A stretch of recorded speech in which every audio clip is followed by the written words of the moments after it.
fan service is a wonderful thing in the world of professional wrestling. It's all very well building your promotion around trying to build your audience base and trying to gain as many fans as possible. Not even firing shots here. That is something a wrestling promotion should obviously do. However, there comes a point every now and then where I also believe promotions should reward their fans, the ones who've been there through thick and thin, or at least have paid attention, if not through thick and thin, for the last few weeks or months or even years, and give them some payoff, give them some reward for being with them for the long haul instead of just providing a moment to get the headlines talking. While Sacrifice maybe didn't provide the large, grandiose moments that other promotions have become so synonymous with. But that's not to say that TNA haven't done that in some of their recent promotions, in some of their recent pay-per-views. This pay-per-view in particular was one I personally think was done for the fans. It was such a brilliant balance of give me something predictable, but it's a predictable that should be that way because it makes sense to do it. And we're going to talk about that. Give me some fresh surprises, some feel-good moments, some big crowd pops, and some holy shib moments, and put that all together with some of the best wrestlers in the world, and you got a damn good pay-per-view on your hands. And there's going to be a very short video, but I'm going to go kind of through each match on the main card and just give a little bit of feedback and thought and give you kind of a rating of should you go and check this match now. I mean, go and watch this pay-per-view anyway, because it was freaking great top to bottom. But there are some matches that really made me go, okay, this feels like the golden age of TNA, and I'm all for it. Long may that continue. Let's bring up TNA's homepage right here, because I want to go through this right now. So starting off now, should be said, I was working. I missed the, I'm afraid I missed the kickoff card, so I didn't see Speedball Mountain and the Rascals in action, much to my chagrin. But this is how you open a show, man. Nick freaking Nemeth, the most wanted man in professional wrestling. And he's just reminding everyone how underutilized he's just been for the past decade. And how much, when he does hang up his boots, we're all going to realize, Jesus, this guy was one of the most naturally gifted, maybe the most naturally gifted we've seen since the great Shawn Michaels. Nick Nemeth can just do it all, man. And what I love is that he's coming. I was so worried about how Nick Nemeth was going to be used because he was being booked against David Finlay in New Japan. And it looked like they were he was being booked against Moose in TNA. And I was like, what? So the most wanted man in wrestling is going to come in and basically lose 2 title matches? Ooh. Squash that. He actually won one of those title matches. And what TNA have done that is so smart, is that they haven't, despite attacking Moose, put him straight in the world title picture. They've used Macklin as a vessel to call him out for coming in and using his star power. You shouldn't just get a title shot straight away. You need to earn your right. Oh man, was that right earned here? He's so not taking anything away from Macklin, but I want to make this a Nemeth puff piece because he is so freaking fluid in the ring. Everything, he's just a ring general of the highest degree. Everything he does, from his footwork to his timing to his decision making, the way he can clearly, if you're a savant of wrestling, call shots on the fly. He's a genius, Nick Nemeth. This is such a great way to open the show. The result was the correct one, with Nick Nemeth winning. Let me move on to the next one here. This, actually, do you know what? AJ and I both said that this is a big year for the system. I didn't think it was going to come this early, though. I thought the fact that ABC, who I'm not clear at the moment, and I'd love TNA to clear this up for me, are ABC still part of Bullet Club or not? Because the tune's kind of different. I'm not hearing the Bullet Club soundbite drop at the beginning. Are they no longer in Bullet Club? Are they part of Bullet Club Gold who don't have the soundbite? Someone at TNA, please let me know. That would be greatly appreciated. But yeah, man, ABC, probably my tag team of 2023. So good. But they lost. I think you can put this down as a shock, frankly. It was a logical shock because TNA are clearly getting behind the system at the moment, and why not trust the system? They're awesome. I am just waiting to see how long it takes until they put some gold on Alicia Edwards, which she said right here on this channel was the plan for 2024. So look out for the system holding gold, all of them holding gold at some point in this year. All for that. I didn't think it was going to come this early though, but you know what? Color me surprised in the best possible way. This was one of the matches of the night. I have to say, following on from Nick Nemeth and being in that, traditionally dreaded number 2 spot, not the case here. That was one of the things I loved about this pay-per-view. Too often, match in second position is looked down upon. This was not, do not leave your seat stuff.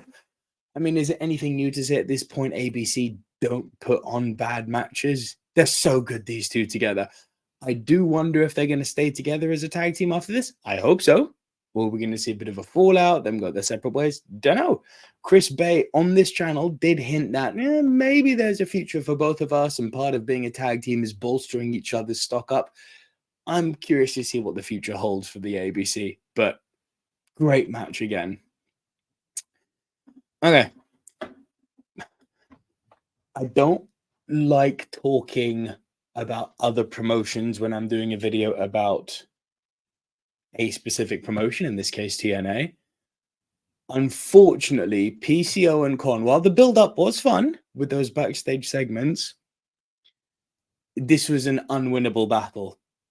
In coming out within such close proximity, I can say his name. He's a TNA legend. Sting having his farewell match on AEW Revolution.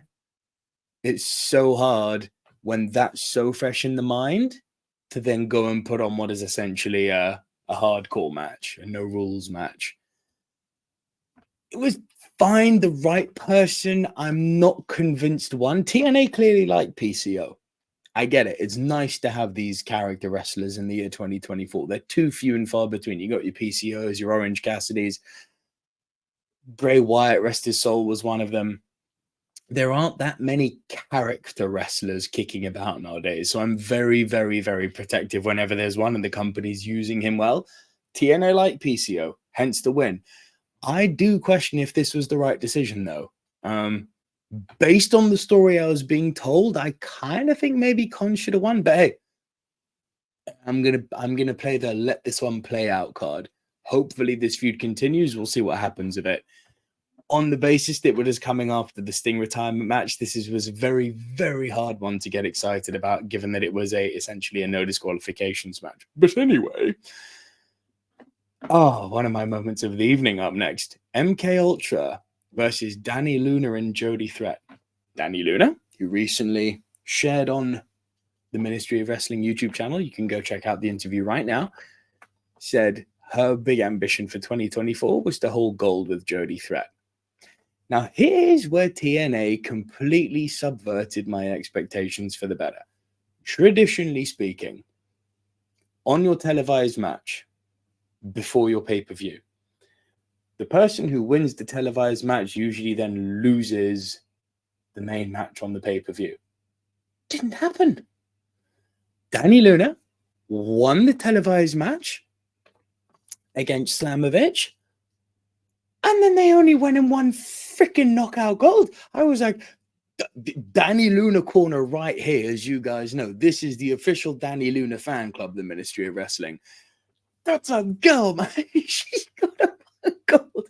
We were so happy about this, both AJ and I.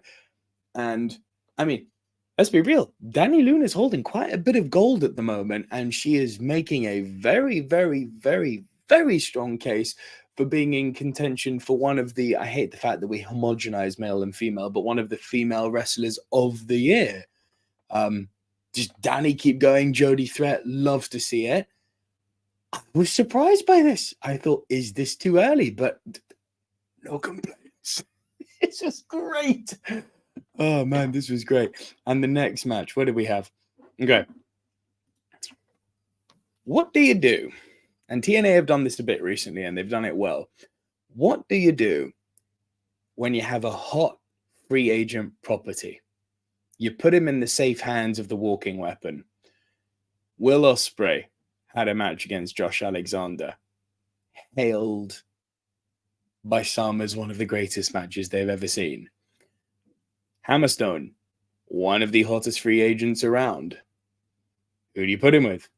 No, you put him against the walking weapon and you do a part 2. And what I thought was really good here is that they very, very clearly have now positioned Hammerstone as a heel. But whereby, in so many instances, you get the low blow, which is how this match was ending penultimately.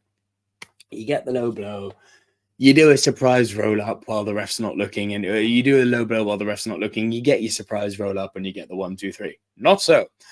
This was a little bit of clever, subtle booking because, yes, he got the low blow while the ref wasn't looking, thereby giving him the advantage and separating them because they were pretty inseparable in terms of who was going to win at this point.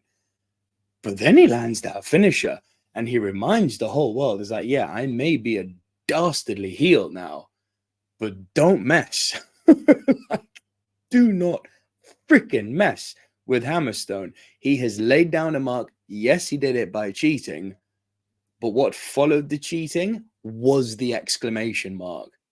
Don't mess. Great technical showing as always from the walking weapon. And we move on now to, I actually think this was match of the night. Do you know what? I love the fact that we had so much British talent on display here between the grizzled young veterans here, Danny Luna, Zaya Brookside, who we're going to talk about in a bit. It's nice to see the Brits doing so well on international, or I should say American wrestling TV. Match of the night, this one for me, easily. I love what we're doing with Time Machine or Time Splitters, whatever they're called now. Yeah, Time Machine. I love what we're doing, teasing this fallout with Shelley. Is it going to happen? Is it not? Obviously, I think it is. Where they go after that, I can see Kushida and Sabin being a very effective tag team together. Shelley going on a solo heel run works a charm for me. Ali aligning himself with his grizzled young vets when he's already got his henchmen, I thought was interesting. A little bit against the grain, considering we should also build his henchmen and not just make them look like posh jobbers. But you can't really overlook the grizzled young veterans, man. Again, one of the best tag teams in the world at the moment. One of the most underrated tag teams in the world, the Grizzled Young Veterans. This was 6 ring generals in the ring together doing ring general stuff. They all brought something different, from Sabin and Ali's high flying to the vet's hard hitting style to Kushida and his neo BJJ vicious submission style. This really was quite the thing to behold. Match of the night for me, beyond a shadow of a doubt. Not surprised, given the story we're telling with Time Machine, that they lost, but the other team weren't there to serve the loss and the storyline of one team. These two things ran parallel together and it worked perfectly. And then again, do you know what? It's crazy to me that when we're all going on about, and this is another great positive for TNA, because it's crazy to me that when everyone, no matter which promotion you watch, be it New Japan, be it NWA, TNA, AEW, WWE, everyone wants to see more women's wrestling. Now, AEW are the most guilty of this, given that they have got such a wealth of female talent and literally don't build stories around it. WWE build great character wrestlers, but don't actually put said characters in bangarang matches. TNA, it's crazy to say that we're saying praise for this, but given that the bar is so low amongst the other promotions, TNA should be praised for what they're doing here, because you actually get, God forbid, more than one women's match on a bloody wrestling card, and they're both title matches. Now, I would say take it a step even further and have, time allowing, a third women's match which is maybe just a story-driven match, not necessarily for the title. That would be the dream. If you can have all the women titles being defended, so if the men titles are being defended, the women titles should be defended. But have all the women titles defended, and just the same way that the men appear in non-title matches, that same courtesy should be extended to the women. Anyway, enough of screaming from my soapbox. This was freaking great. Xia Brookside's really turning into quite the wrestler, man. Tasha Steelz is so underrated, in my opinion. It's crazy. The problem with this match is you weren't really going to take the title off of Jordynne Grace, were you? It was another great showing for her and how strong she is, big mama pump. There were some spots in here that I thought were very pantomimey, but very, very well acted in terms of getting over the fact that Jordynne Grace is so strong. Like that spot where she had one on her back and one on her front.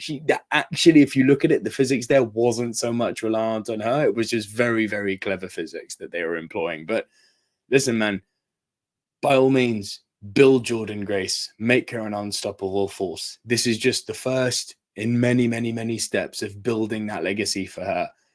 No disrespect to Tasha Steelz and Xia Brookside, but this was never in doubt. And equally, what was never in doubt, despite EY Eric Young being the locker room leader, being one of the most trusted pair of hands in all of TNA, you ain't taking the title off Moose now, man. In Moose, they have got a freak hybrid athlete. He's big, he's quick, he's strong. He has got every single attribute that you need to be a brilliant and long-running world champion who will actually defend the belt. Hint, hint. But yeah, man, trust the system once again. I think the logical next step now is just please put gold on Alicia Edwards and make every single one of them be holding gold. And you've created the stable of the year, beyond question. So these are my honest thoughts on TNA Sacrifice. It was superb. It may, I mean, I don't agree with this because your Ali's, your Alexanders, your Hammerstones, your Nick Nemeths, I was about to say, you may not have the huge marquee names, but actually when you think about it, you freaking do have the big marquee names. As I said, this was a pay-per-view, I think, by wrestling fans, for wrestling fans, and it was almost like a thank you for those who've been with TNA for the last few months and years. There was some good payoff here. There was some good story continuity. It felt very at home.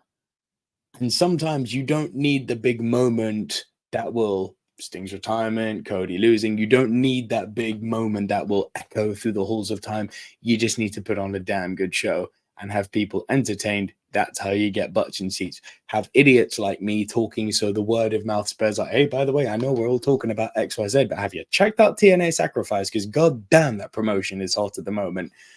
And it is hot. It's really hot. And y'all need to get on board with it if you're not doing so already. And the other thing you need to get on board with is the Ministry of Wrestling, because you should be liking the video if you haven't done so already, subscribing to our YouTube channel, go and support all of these TNA wrestlers, follow them on socials, Twitter, X, Instagram, all of that goodness. Go and watch what these guys are doing because it really is quite exceptional. But until next time, I'm Nico Lero, Double V. We'll see you soon. Bye for now.